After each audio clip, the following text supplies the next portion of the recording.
We're back to the Hot Tag Hooligans Wrestling Podcast show with myself, Ehren and Tom. And to continue our year awards that we have started so far for 2022, tonight we dive into the tag team division and our award winners for that, along with an Elimination Chamber preview. And to help us break all that down tonight, he's back once again. It's Will Norris. How's it going? Hello there. I'm doing great tonight, guys. I'm real excited for this one. Oh, tag teams. Oh, it's been a good year for tag teams. This has been a pretty good year for tag team. And just so everyone knows, we're going to do the top 3 tag teams instead of the top 5. And one reason why is because we're going to break into some of the Elimination Chamber talk before the pay-per-view this weekend as well.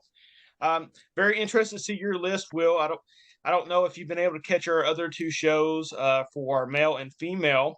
Tom and I actually, strangely, both had the same male and the top female person, which was kind of weird. Oh, So we went with Roman Reigns and Mandy Rose as the female okay. wrestler of the year this year. So interested to see if we can keep this kind of going here. This is kind of a weird streak we're on. And glad to have you on the show as well. Everything been going pretty good for you. Oh, doing great. I'm actually keeping up with live updates of NXT right now. It's a pretty banger show tonight. So I've been just watching a little bit of that. I've got it on my computer screen, kind of just running in the background. Yeah, I think the Grayson Waller story is kind of interesting because it's kind of like where are we going with this? It's almost like if I believe Shawn Michaels was going to have one more match, maybe that's the direction since he is kind of feuding with Shawn. So that's kind of an interesting storyline that they're kind of progressing there with Grayson Waller right now. I feel like it would really cover up his actual last match. We won't get into Yeah, that one too much. yeah, we don't talk about that match. Tom May, he was kind of a big fan of that match with Undertaker and Kane versus DX, but I knew that was probably going to be a train wreck. So yeah. All right. Top 3 tag teams of the year. I'll start off with my number 3. And then we'll go to you and then Tom. So my number 3 is a tag team that was not a tag team at the beginning of the year. And one of the talents involved in this tag team wasn't even employed. So that's what made it kind of interesting for me. And it's Dakota Kai and Io Sky, Okay. Damage Control. It's kind of an unlikely pairing, but they really worked. And with Bailey's leadership, they really took control of the women's tag team division, especially with the absence of Sasha and Naomi. And I think they've had a really good run. 2 really good in-ring performers who I think are doing a pretty good job as far as elevating the titles. Now, can they be elevated a little bit more? Absolutely.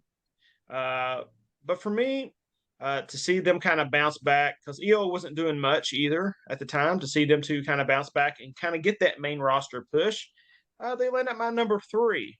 Y'all's opinions on that, Tom? You know, for me, I felt like they were missing a little bit of something the whole time. But as far as, if you want to look at their accolades and, the push that they were given, they definitely were they wanted us to feel like they were credible and that they were the best thing going. So, I mean, if you take that in consideration, I completely understand your pick. But for me, I just feel like they were missing something. So they didn't make my top 3.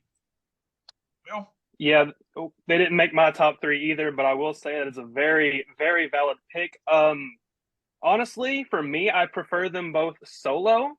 I mean, I really enjoyed, Io Shirai back in the NXT days. She was a very solid performer, so I've got a high hope for her on the main roster once they do eventually split. But yeah, no, I don't feel like the whole Damage Control has kind of resonated with me too much. It seems like they're just getting thrown into like random things, just beating up everybody, which is your typical heel kind of fashion. But I don't know. I wouldn't put it top 3 though. easy. That's pretty good. I love it when people disagree with me. It's great. Will, you're number 3. Whew. See, like I said, this was really hard because my top 3 could easily be interchangeable. I feel like could really be interchangeable. For number 3, I'm going with the Briscoes. I feel like they really put themselves on the map this year. Also, of course, rest in peace. Send my condolences to that. But that dog collar match with FTR is honestly my favorite tag team match of the year. And that's what really stuck with me when making this list, because I get chills just thinking about it, because it was just downright brutal. And oh my gosh, they put on some really good matches with, Bullet Club back in Impact, and, OGK and NWA. And it's just rewatching through all these tag team matches and everything. They made my top 3 list, number 3. Yeah, I love the Briscoes. I was blessed enough to watch them live with Ring of Honor.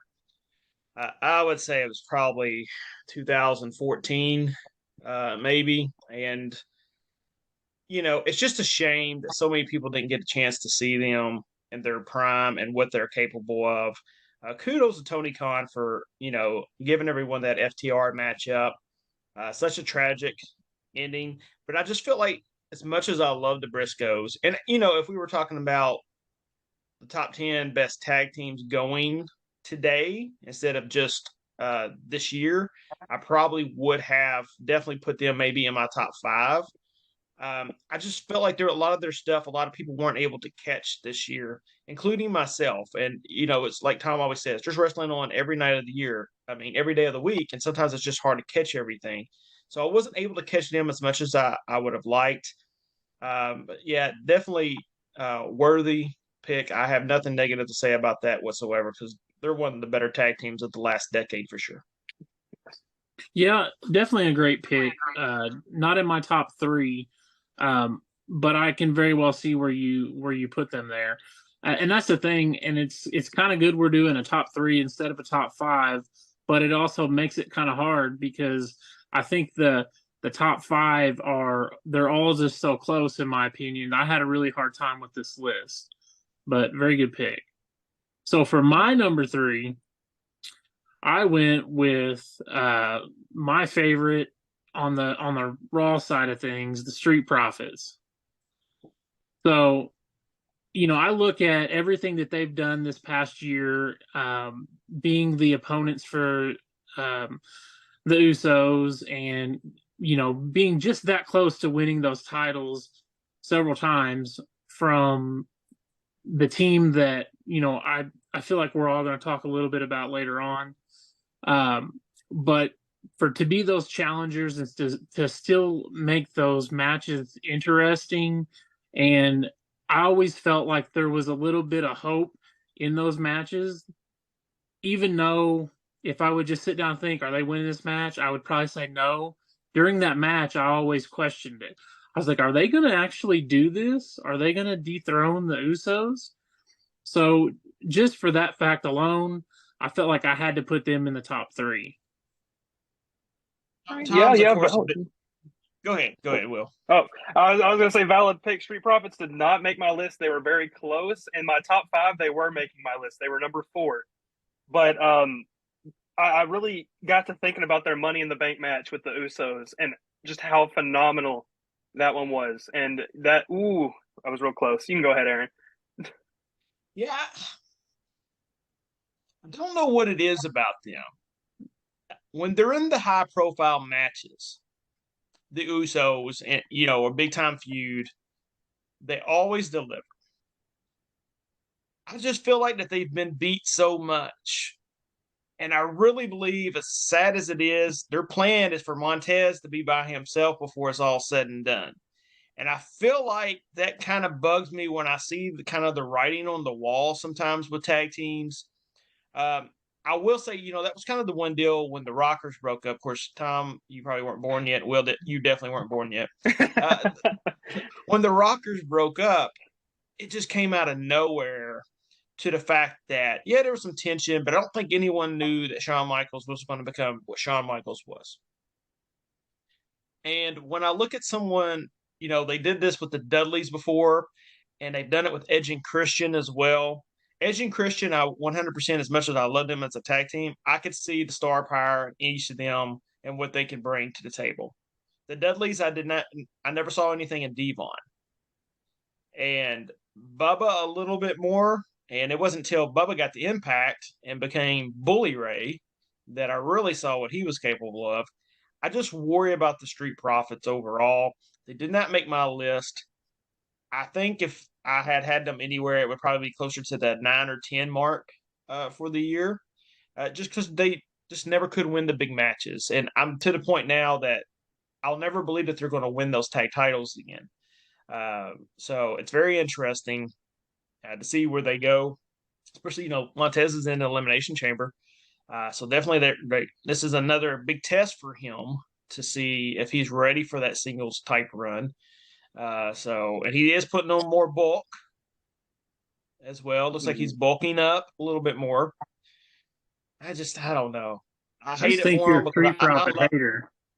what's that? You're just a Street Profit hater. I love them together. Like, I love them on the main roster. I mean, I do, but I just hate when they beat teams so much. I just hate it. It just makes me lose faith in them. All right, my number. But before I get to my number 2 and number 1, when people hear my list, there are going to be teams that are left off, and their accolades are crazy. But for me, I look at the overall year and how big of an impact they've made, plus, a little bit of accolades. And that's why my number 2 team is the Acclaimed. And it's the Acclaimed because at the beginning of the year, they were basically on AEW Dark and Dark Elevation and all these little lower tier programs. And they've become one of the most over tag teams in all of pro wrestling. And it's, they've got the catchphrases, they've got the merchandise sales. They're this generation right now, New Age Outlaws. And it's amazing to see the year that they've had. Recently just lost the belts to the Guns. But all that aside, their rise in 2022 is similar to Jamie Hayter, which we talked about on our women's special.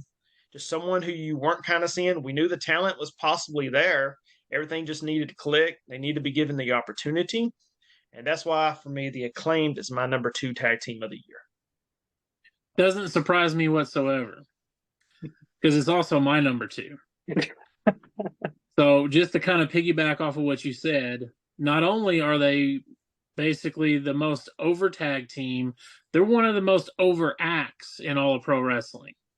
So that's, to me, not a shocker at all.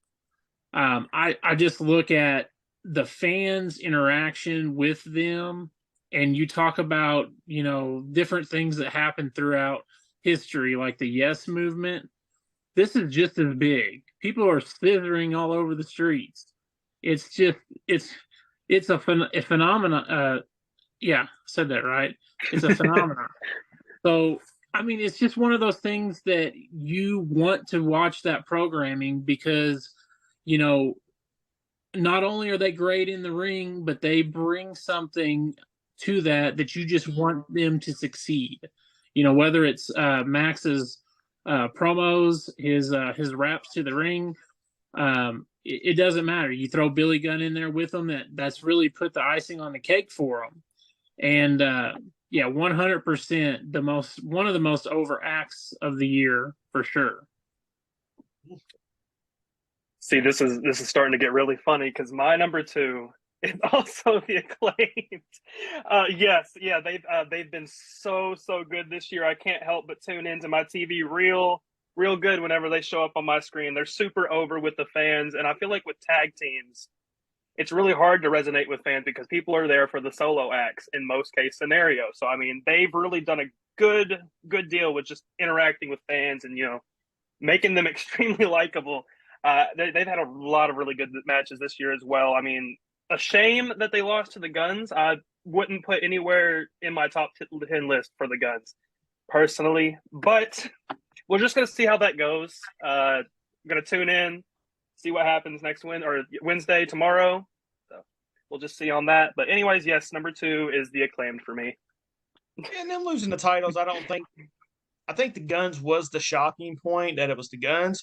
I do think that their plan is to have them chase for the titles. They had beaten a lot of the acts, especially with the trios titles right now. Some of the tag teams are kind of involved in that. So I will say this, and I'll go on record right now. Valentine's Day 2023. If they break up the Acclaimed, I think Max Caster is going to be tremendous on his own. Yeah, I totally agree. But if he is pushed right, he kind of has that Cena-ish to him. He can wrestle. I do not want to see the Acclaimed broken up, at least for a while. Let's get that clear. But there's some star power there with Max Caster. Yeah, 100%. Yeah, my only fear there is the same thing that happens in most tag team splitting is what happens to the other person. What happens to Anthony Bowens or whatever. I mean, he's good. He's not the voice of the team. I mean, I don't know. That's a big fear of Marty. mine. He's Marty Jannetty. Yeah. Unfortunately. Okay, I'm going to throw this out. And just so everyone knows, we didn't even tell Will, so this is kind of interesting. But me and Tom had made a choice not to include any trios teams this year. Now, next year we will, due to the 6-man titles. So if everyone's like, where's, can't believe they have Death Triangle. If we included, I think Death Triangle could have possibly been my number 3. Yep. My number 4 team was FTR, by the way. I'll throw that out there. Tom, who was your number 4? The Lucha Bros. Will, your number 4? My number 4 was also FTR. Yeah. I feel like they've had better years. And they disappeared, So we'll kind of see what's going on with them. I think we're all going to be in agreement here on number 1. If not, it's going to be a shocker. But my number 1 is the Usos. The best tag team, in my opinion, in the last, decade, as far as actual tag teams go. I absolutely love the Usos. And once again, I'm kind of interested to see where this whole storyline's going right now as well. Because could this be the end of the Uso run as Jimmy and Jay Uso? But they have been on top of it. They're always performing in the rings. And this year was the first year they've let them develop a character to their own. Jay has his own character. Jimmy has his own character. Everyone can relate to both of them. So it's just not, here's the Uso brothers. We have fallen in love with both Jimmy and Jay outside. And the future is really bright for the Usos, even more than what it is for the last, almost decade now. But they're my number 1 tag team, Tom.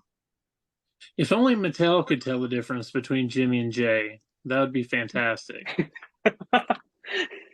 Because they can't get a figure right for nothing. But yeah, I'm pretty confident that we all 3 probably have the same. I definitely had Usos as number 1. Part of the hottest act going, the hottest storyline going in pro wrestling. And, they're such a big part of that. Jay especially. Jimmy as well, but I think Jay really is that centerpiece that we don't even think about until we got to this point of the storyline. Jay was just being Jay. And then all of a sudden, Jay had a change of heart. And then now where are we at? So, yeah, absolutely. In ring, one of the greatest tag teams of all time, my opinion. So when you look at what they're doing in the year of 2022, no one's better.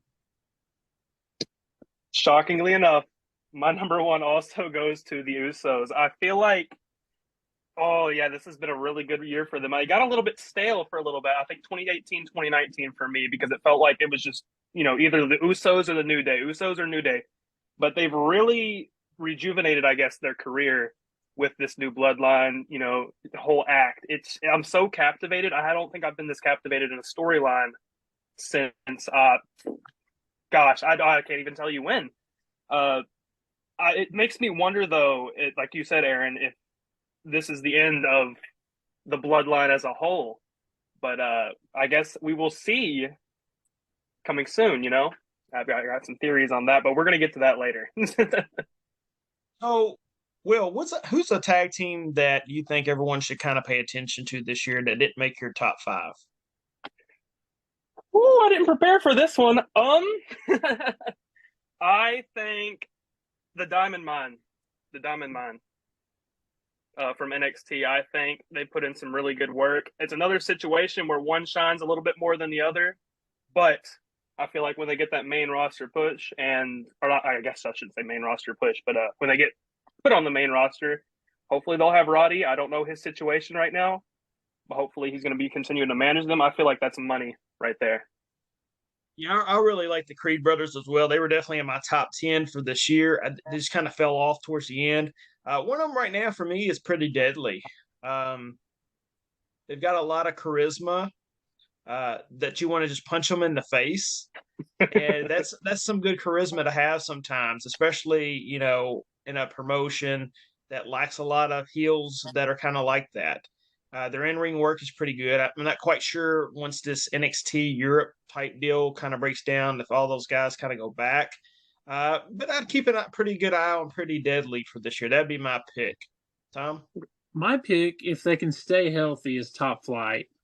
Absolutely love Top Flight. Darius and Deontay.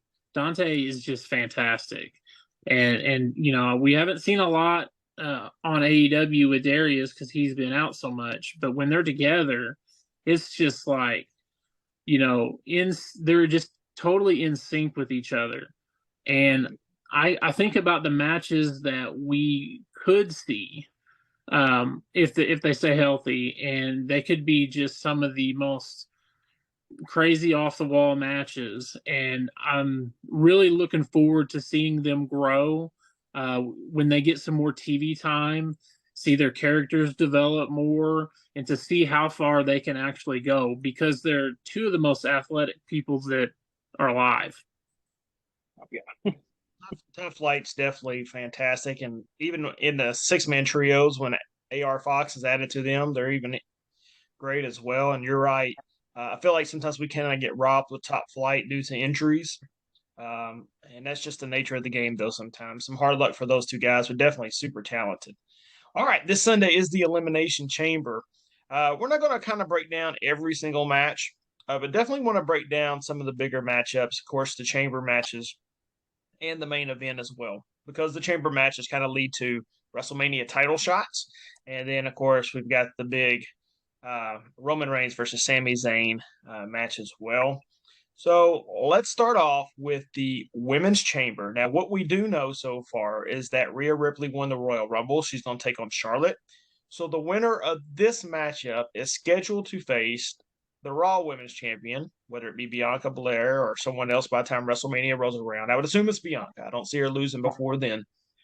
And in this matchup, it's kind of a different type of crew for this match. It's not, if you would have told me here comes a women's elimination chamber match for a chance at Bianca, I would have told you Becky Lynch and Bayley were both probably going to be in this match. Last night they had a chance to earn a spot. They did not.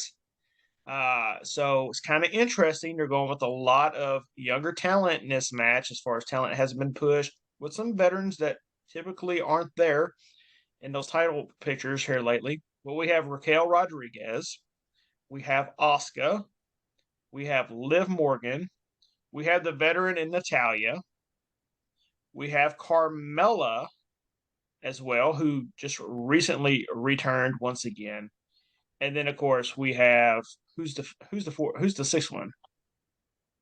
Oh my mind just totally went blank. Who? Yeah, I can't think off the top of my head. Check that real quick. Already? I'm not sure. Is it Piper? Did Piper get? I don't think I don't Piper got in. Did she? No, I don't think so. Did not. All right, we gotta look this up real quick. Oh my gosh, this is kind of embarrassing. I slip. Liv, Asuka. So we got Natalya. Did you say Natalya? Natalya. Who are we missing? It was the final four in the Royal Rumble with Rhea, and that was Liv, Asuka, Raquel, Natalya. Natalya earned her spot. Yep. And so did Oh my gosh. I'm a little embarrassed right now. I'm looking. Oh no, we're gonna look this up. This has never happened before. My mind has gone totally blank here. If you wouldn't have said something about it, I would have totally known too. Oh, I know it. It's gonna be duh. Yeah.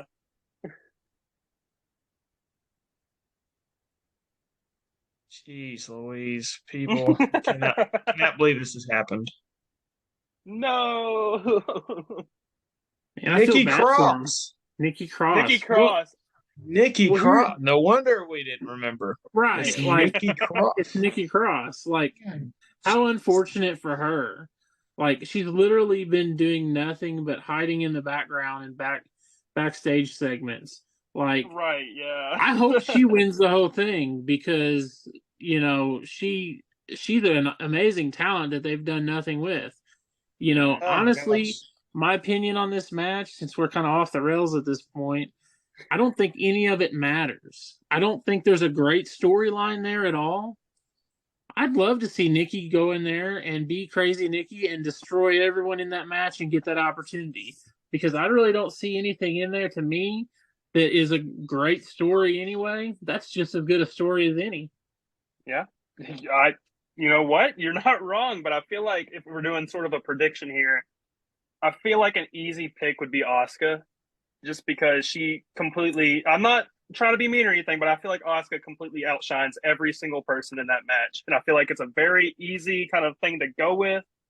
She just came back as her Kana personality that she used back in her olden days. So I feel like as much as they've built her up with this, I feel like my pick for that is Asuka is going to win it and take on Bianca Belair.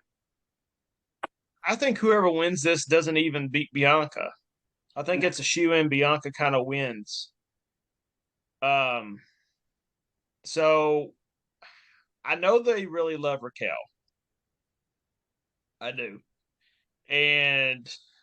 but I'm kind of like you. I'm going with Asuka in this matchup because I think with the build towards it, I think Asuka can get real dirty and start attacking and become evil Asuka in a way to kind of push that storyline with Bianca a little bit.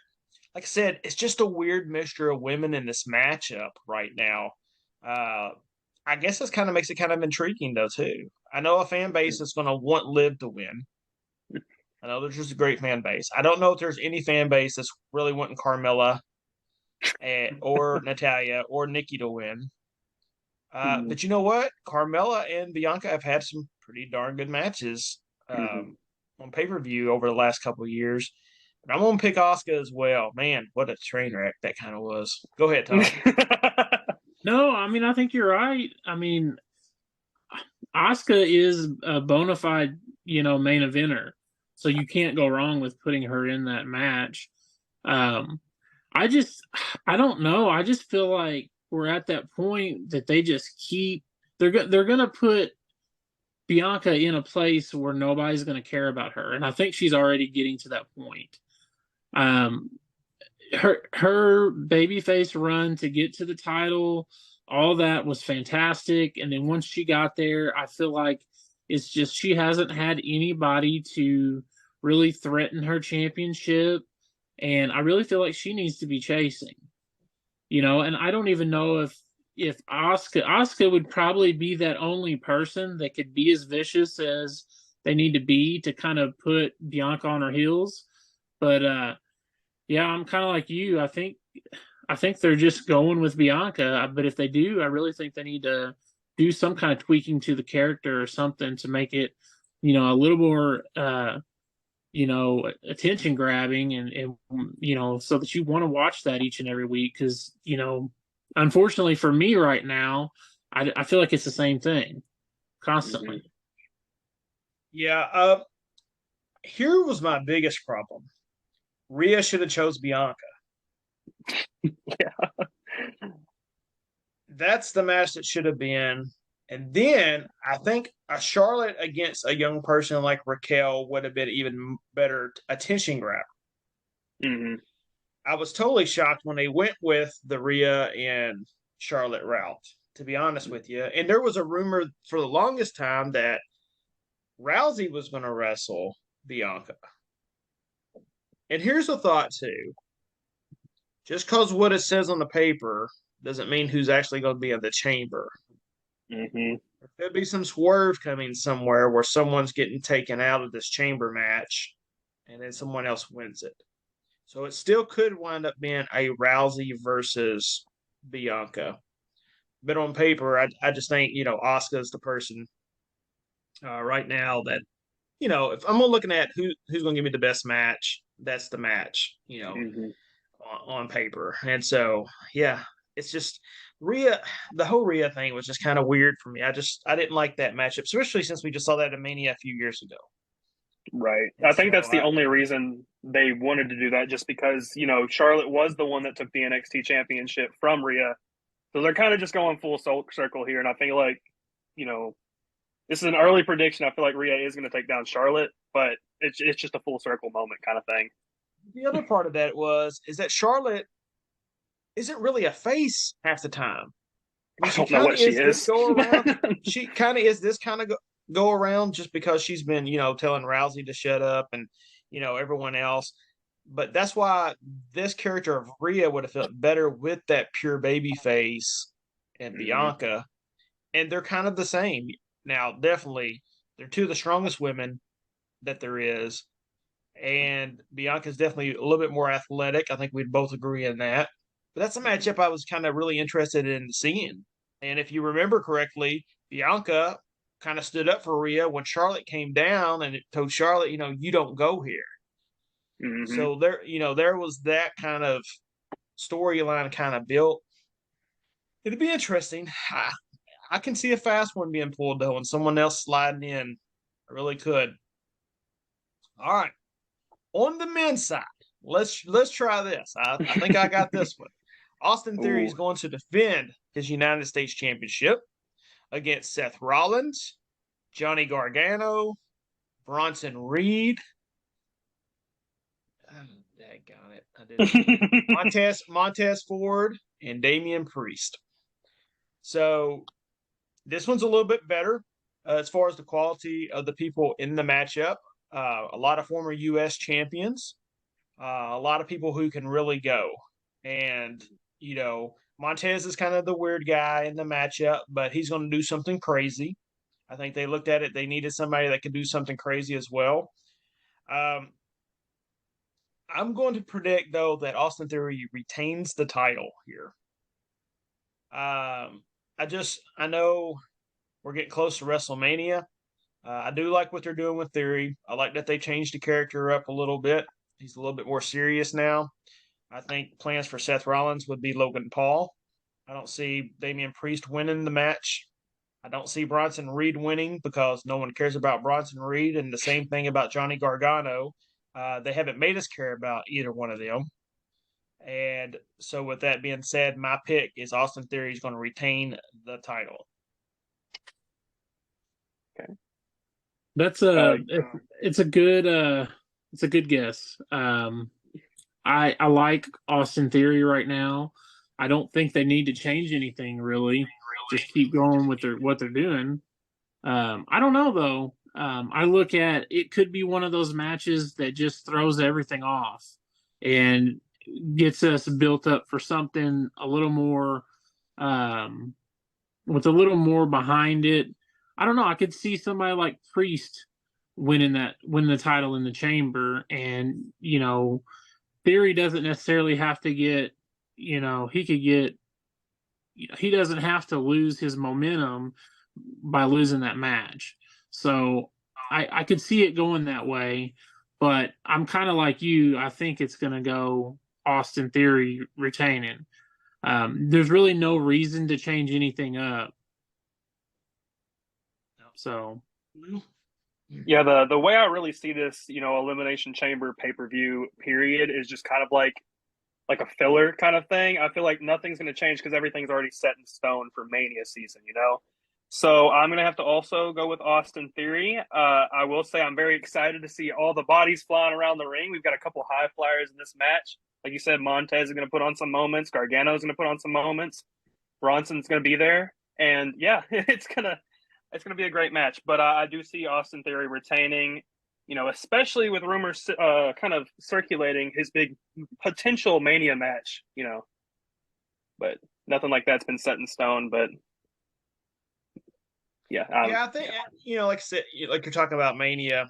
Um, if people are wanting some rumors and spoilers, maybe we're not the show for you sometimes because we kind of dive deep into that a little bit. But I can see Logan Paul costing Seth Rollins, being the last two, and Logan Paul costing him, and then that'll keep Cena perhaps against Austin Theory is a match that's been talked about a couple of times. So I'd be interested in that as well.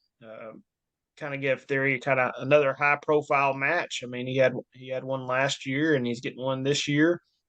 Um, so yeah, pretty well. You Now, know, go ahead. one thing though, like I don't think Austin Theory needs to have the United States Championship if he's going to face Cena. I don't think he needs it at all. I So think he comes out and opens an open challenge. Cena was big on the U.S. Open Challenge, mm-hmm. and he gives it, and it's Cena. Yeah. I don't know. I feel like I don't think you need it though. No, you don't need it, but no, I just feel it's WrestleMania. I mean, I'd rather see Pat McAfee back in there again against him than Cena. I mean, to be honest with you, but yeah. it's but I mean, there's a lot of things I'd rather see what they're going to do, but it gives Cena something to do. I don't think Cena will care to lose to Theory either. Mm-hmm. He's shown he can take these little Mania last second matches, and he doesn't care to lose. So yeah, kind of interesting. Kind of interesting to see what they're going. I get what you're saying though. He doesn't need the title, but I just don't think within a month's build, if anyone else has a title, it's going to matter. I don't think if Damian Priest. Actually, I don't think Damian Priest will even have a match at Mania. He'll just be part of the Judgment Day ordeal with Finn and Edge or whatever, or be involved with Ray and Dominic if they go that route. I don't think Priest is going to get a Mania match, which kind of sucks. I mean, you got 10 hours of wrestling on 2 nights, and some of these guys can't get a match, but it is what it is. Bobby Lashley versus Brock Lesnar is also a match on the card. Don't know what to think about it. I don't know which way to go with it. I don't know what the plans are for Mania. I would assume this feud continues and it becomes a Mania match and sort of like a pit fight. That would be my thought. Since both of them are former MMA guys as well, they'll do some kind of crap shoot like that, and it'll probably be terrible at WrestleMania, to be honest with you. But I'll take Brock here since Lashley's kind of had his number. Yeah, I think for me, I don't think it matters either way. I think they end up at the same place. But I feel like Brock, he's lost a lot lately, and Lashley's done well and even has a victory over Brock. So I feel like you almost have to let Brock get a win back, even if there's some shenanigans that goes on that furthers that storyline. Yeah, I'm also gonna go with Brock since if I remember correctly, Lashley did win the last one. I feel like they're gonna go with the kind of like split kind of situation. To be honest, though, I don't really care for this match too much. They've done it what 3, 4. It's just gonna be its third time already, and they're gonna probably do it a fourth time at Mania. It's just not clicking with me. It's just like Big E says. I won't say the quote, but well, Yes, I also I think it's like worry the every third time time. since. Go ahead.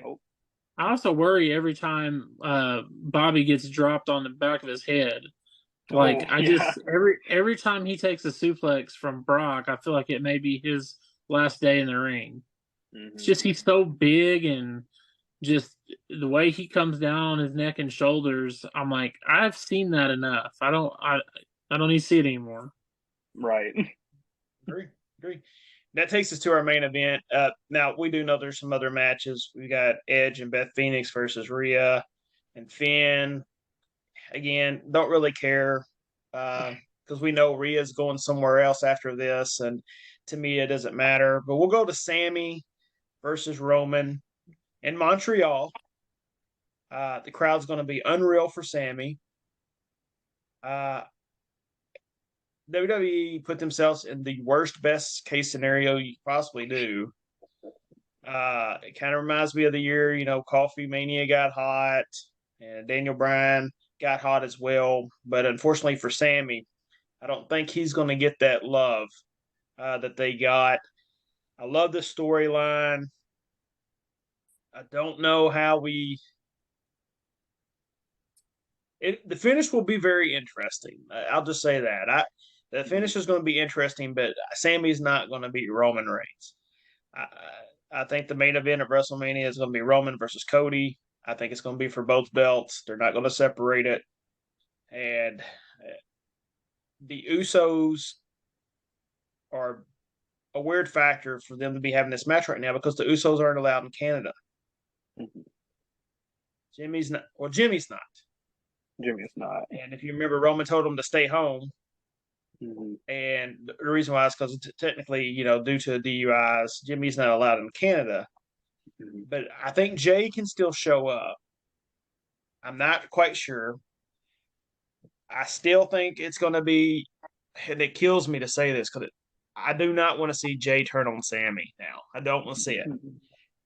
I just don't. But it does seem like it's going to be Sammy and KO versus the Usos in some form. And maybe they can still do that with everything being okay with it.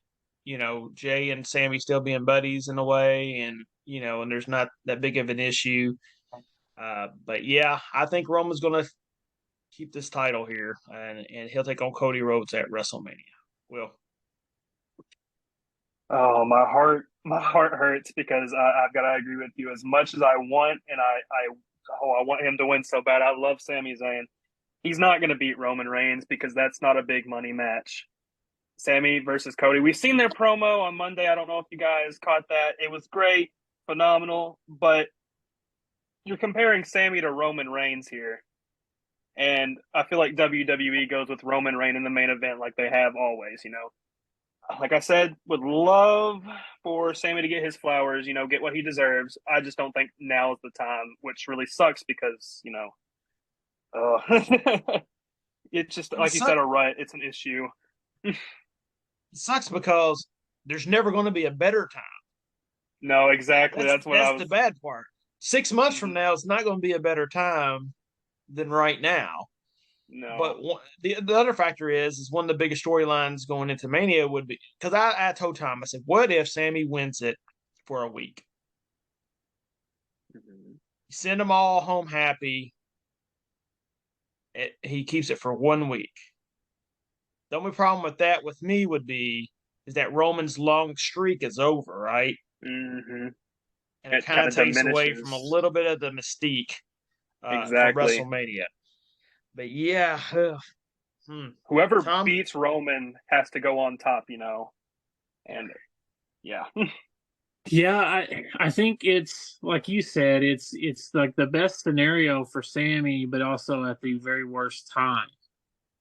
And they could do whatever they want. They could have Sammy win in Montreal, and then they could have something on Raw where they're all there, and Reigns somehow has something in his clause that Heyman's worked out that he can get his rematch anytime he wants in any stipulations, and he, has a no DQ match or something, and the Bloodline destroys Sammy, and Roman gets his belts back. I mean, they could do whatever they want, but it'll be interesting to see how they get out of this, or if they get out of it. I just hope, for Cody's sake and for the sake of the main event at WrestleMania, that they didn't have a misstep and nobody cares about the build to Cody versus Reigns, if that ends up being what it is, and they don't try to hijack the show every week in support of Sammy, because that's going to be a problem, and then I hate that for Cody if that does happen, because I'm for somebody like me who's a huge Cody mark, I want that storyline going into Mania. of Cody versus Roman. I want that. I'm here for that. But I love Sammy. It's an unfortunate time, in my opinion, for this to have come to a head. And I don't know if they could have predicted the future to see where Sammy would be. Would you just hold off on Cody until next year? I'm not saying coming back, but I mean in that title picture. Because do you capitalize on what's going on? Or do you just say, well, the fans will get over it. They're going to love WrestleMania. They're going to love Cody versus Reigns. I hope they're right. Right. I think a big misstep happened this Friday night, and having Jay actually show up. I wouldn't have had Jay show up at all. Somehow, somebody else who's going to feud with Strowman or something help, messes with him and Ricochet, and Jimmy still somehow wins the match on his own. And then when Jay finally shows up, let's just say he can come to Canada, and he shows up and he turns on Sammy. Then all that heat, people aren't going to care as much that Sammy didn't win the title, because now people are going to see him and KO win those tag titles. Jay has to turn somewhere in this for the fans to get so invested and so hot. It has to happen. I guess Solo could be the Uso who takes the place. I mean, I guess that's possible. And there's a thought of me that's like, well, what if Jay somehow gets kicked out and he's not considered a tag champion anymore because Solo helped defend the titles, and then Jay and Sammy won the tag titles at WrestleMania, but then that leaves KO with nothing. Exactly. Yeah. I feel like the initial build-up for this is just the Jay and Jimmy versus KO. And it has been one of the best storylines, in wrestling. But I still think that there's a way that they can kind of get to it a little bit. I can see Jay, Kevin Owens, and Sami Zayn winning the tag titles at WrestleMania, and Jay shaking their hands and handing it to Sammy, hugging him, and then the Bloodline starts beating up Jay again, and then we go this route. They kick him fully out, and so it's WrestleMania season though. At least it's giving us something to talk about. Exactly. Yes. Well, and a good point though, I think, is there's been a lot of years that even around WrestleMania time, we're like, yeah, this is going to happen. We know who's winning this, and this, and it's not even that interesting. It's just, we're going to watch it because that's what we do. But this year, I really feel intrigued about a lot of things that are going on, especially this storyline. It could go 100 different ways, but I'm here for it. I want to know what's going to happen. I've got to watch it to see what happens. And I think that's a very positive thing for the WWE. All I'm saying is I really love unpredictability. So I feel like that's going to get me more invested in something if they do something unpredictable. So we'll just see where it goes from there. And it's possible it becomes a 3-way at Mania. Yep. Yeah. Or a 4-way. Maybe Jay gets thrown in there. I mean, there's a lot of things that could possibly happen. It's a good time to be a wrestling fan right now. AEW is doing some good stuff. WrestleMania is here, and of course, Elimination Chamber this Saturday night. So hopefully everyone enjoys that show. I look forward to it. It's typically one of the shows I kind of like to watch. I do like the chamber matches. They typically do deliver. Like we said, a little bit different type of people in the chambers this year, but I think the big intrigue, like we're talking about, will definitely be the main event that night with that Montreal crowd. And if Sammy comes out to his old music, oh man, that place is gonna be rocking. It's going to be rocking. Oh my god! Yeah, definitely looking forward to that. Well, Will, sir, thank you so much, man. Glad to have you back on the show. It's been too long. We're going to get you back on soon. We've got a couple of show ideas. We've had some people actually message us and give us some topics that they would like for us to discuss, like top 5 people that everyone needs to keep an eye on in 2025. I think that was kind of suggest or 2023. I'm about to say you're thinking way in advance. 2025. Everyone, pay attention to my son. He should be graduating high school. He'll be ready to go.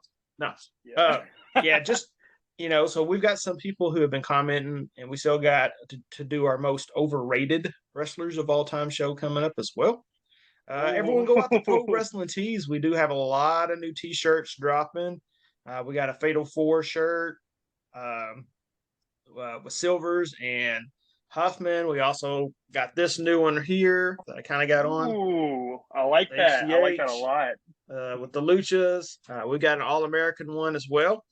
We also have a Funko Pop Vinyl shirt coming of me and Tom as well. That was pretty cool that we kind of designed. Shout out to Gino for kind of giving us that little idea to kind of do that. But yeah, love to see it. Love to see it. And Tom, you're gonna get to go watch SmackDown right after the Elimination Chamber. Yeah, it'll be interesting. Yeah, it'll be interesting to see in the fallout. So I'm excited about that. Be interesting if Roman shows up in Evansville. Yeah. I don't know if that's going to be on his main stop or not, but it'd be interesting. Mm-hmm. Yeah, unfortunately, I feel like a lot of times the shows here in Evansville, they kind of phone them in. So hopefully that's not the case with it being the fallout. So we'll see. Yeah. Will, you heading to that show as well? I'm not going to be able to make it there. I made the last Raw, but SmackDown, I'm not going to be able to make it. But I will be watching and recording it. Yeah, I'll be out of state. There's a couple promotions where I'm going that I'm thinking about maybe catching the show. I'm not sure I can talk the family into it or not.